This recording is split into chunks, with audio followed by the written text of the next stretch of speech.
Hello tout le monde, donc ça fait un petit moment que j'ai pas tourné de vidéo, mais c'est parce que j'avais mes partiels et tout ça, donc j'étais pas mal occupée.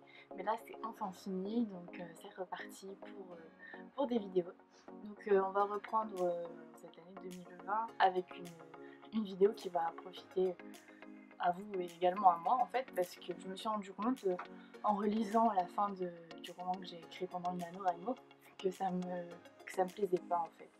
Je me suis dit non, c'est pas comme ça que j'ai envie de le terminer. Donc du coup je vais reprendre la fin et je me suis un peu renseignée sur comment écrire une bonne fin, comment plaire au lecteur en fait grâce à la fin. Donc je vais vous donner tout ce que j'ai trouvé et ça va se faire maintenant. Alors du coup pourquoi parler de la fin d'un roman? Parce que en fait c'est la chose que vous allez retenir le plus quand vous... Enfin, je sais pas si vous avez déjà eu l'occasion de lire un livre qui était génial et la fin vous vous êtes dit ah mince bah en fait j'aurais pas aimé que ça se termine comme ça et du coup ça a un peu gâché votre plaisir. En fait la fin c'est ce que le lecteur va se souvenir. En fait votre lecteur il va se souvenir de votre livre grâce à la fin. Plus ou moins, après c'est pas une généralité, mais si vous faites une fin qui est décevante, bah forcément le lecteur il va dire ok c'était pas mal mais la fin ça m'a un peu dérangé et du coup il va rester sur une opinion un peu moins bon que si vous avez fait une fin de folie. Voilà, donc c'est super important pour le lecteur parce que c'est ce qu'il retient et, pour vous-même en fait je pense que il faut faire une bonne fin parce que sinon ça gâche un peu votre histoire, tout ce que vous avez écrit et ce serait dommage du coup de passer à côté de ça. Donc comment écrire une bonne fin? Donc le premier conseil que je vais vous donner c'est le fait que la fin soit compréhensible. Parce que je pense que ça vous est déjà arrivé, parce que moi ça m'est déjà arrivé, de lire une fin et de me dire ok je vois pas trop où il veut en venir et de du coup la relire plusieurs fois et toujours pas voir. Donc là vous vous dites mince est-ce que je suis bête ou voilà, mais non en fait c'est juste que l'auteur en fait a été trop subtil, il a pensé que voilà vous y arriveriez, mais en fait non. Et du coup ça c'est un peu embêtant parce que moi ça m'avait vachement dérangé quand même. Et du coup il faut faire, enfin il doit y avoir un compromis entre trop en dire et du coup prendre le lecteur pour un bébé ou pour un débile, clairement. Et entre trop de détails et du coup pas assez, être trop subtil, là ça va pas non plus. En fait il faut que la personne puisse comprendre ce que vous voulez dire, où vous voulez en venir, c'est important. Le deuxième conseil c'est avoir une fin cohérente. Parce que si tout le long du livre vous dites quelque chose et à la fin, boum, il y a un nouvel élément qui arrive et qui change tout, là c'est un peu gros et pas très cohérent. Voilà. Donc il faut faire attention à ça. Et pour ça, le mieux c'est quand vous commencez votre histoire, ayez une idée approximative de la fin. Parce que si vous n'avez pas du tout d'idée, bon, ça, vous pouvez le faire comme ça, mais au moins au fur et à mesure que vous écrivez, ayez quand même en tête comment plus ou moins il va se finir. Après vous pouvez changer d'avis, comme moi au final je pensais que ça allait se finir comme ça, mais je me suis dit non, ça va pas, on va la réécrire à la fin. C'est possible, mais il faut toujours que ce soit cohérent avec tous les indices que vous avez laissés en fait dans tout le long de votre livre, parce que sinon le lecteur il va se dire bon ouais elle s'est un peu foutue de ma gueule quoi. Voilà, donc là la fin cohérente, comme je vous dis, ça n'exclut pas par exemple les twists.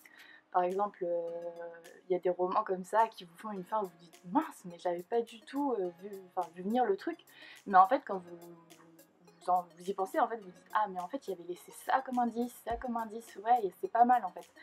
Et ça c'est super de pouvoir créer ça, c'est assez compliqué mais c'est possible. Donc là ça reste cohérent parce qu'en fait vous avez laissé plein d'indices dans tout le long du livre et ça c'est une bonne fin. Donc si vous pouvez faire des twists, allez-y, c'est top. Pour que ce soit une bonne fin, il ne faut pas oublier de répondre à toutes les intrigues de votre roman en fait. Tout le long du roman vous avez donné plusieurs intrigues etc.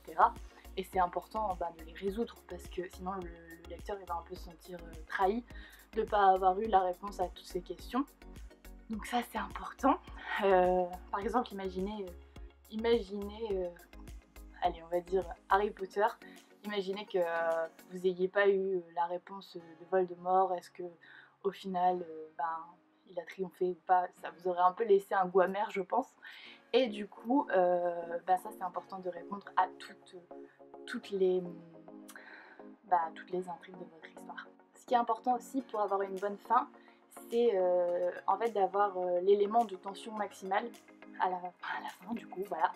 Parce que si vous faites par exemple le combat final, c'est pour ça qu'on appelle ça un combat final, parce que c'est le plus grand combat, mais si vous le faites par exemple au milieu de votre livre et qu'après vous dites bon bah voilà, il a fait ça, il a fait ci, les gens je pense qu'ils vont un peu s'ennuyer. Donc c'est important d'avoir l'élément qui amène la plus grosse tension dans votre histoire à la fin. Comme ça permet aussi au lecteur de se dire ah punaise voilà, il a résolu ça, c'est super, on arrive vers la fin, et ça permet aussi d'amener le lecteur à se dire bon bah c'est bien, c'est fini. Et si vous faites ça au milieu, là clairement ça va un peu perdre de sens pour moi, je pense. Après vous faites comme vous voulez, mais je pense que c'est important de le mettre à la fin. Enfin, vers la fin, voilà. Pas la dernière page et hop ça finit comme ça, hein. Mais vers la fin c'est important. Il y a certaines personnes qui se questionnent sur les fins, donc il existe deux genres de fins, les fins ouvertes et les fins fermées.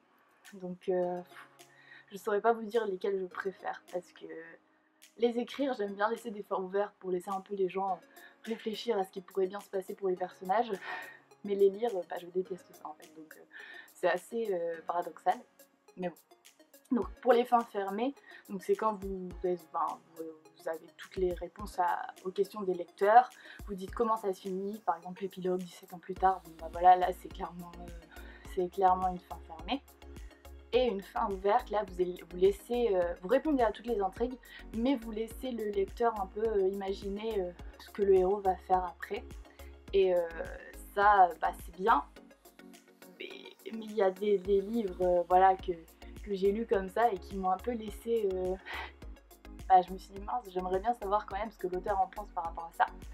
Et du coup, je sais pas quoi vous dire, lesquels sont les meilleurs, faites comme vous le sentez. Le dernier conseil, moi je vous conseille donc du coup d'essayer de susciter une émotion au niveau de la fin. Parce que c'est ce que le lecteur retient, et c'est quand le livre est fini, on se dit waouh, c'est... Et en fait, si vous n'avez pas ce genre d'émotion, par exemple la colère, la colère vaut mieux, peut-être pas, je ne sais pas si c'est la meilleure émotion à susciter pour un lecteur, mais bon, bref. La tristesse, la joie, la surprise, donc la surprise avec les twists par exemple, la joie, happy end, la tristesse, une fin qui finit un peu mal. La colère par contre, je sais pas si c'est la meilleure chose à utiliser, mais pourquoi pas, ou peut-être la colère par rapport à l'injustice d'une situation, ouais. Voilà, à vous de voir, mais essayez de susciter une émotion pour que le lecteur referme son livre en se disant waouh, ouais, j'ai ressenti des choses quoi. Alors que si votre fin est plate, sans émotion, là le lecteur il va finir, il va se dire ouais, c'est un livre comme un autre, pas plus que ça quoi. Donc voilà, donc ça c'est super important, donc j'espère que ça vous a un peu aidé pour écrire une fin. Moi du coup je vais m'y remettre à celle que j'ai écrite pendant le nano, parce que je me suis dit que ça allait pas du tout. Et je vous montrerai quand j'écrirai. Normalement la semaine prochaine je fais une vidéo, j'écris pendant une journée comme je ne vous dis pas la personne, vous verrez bien, ça va être une surprise. Et après ça je ferai la correction du roman que j'ai écrit pendant le nano. Voilà, du coup je suis super contente d'avoir tourné cette vidéo, ça faisait longtemps mais c'était super. Et du coup je vous dis à bientôt pour une nouvelle vidéo. Salut!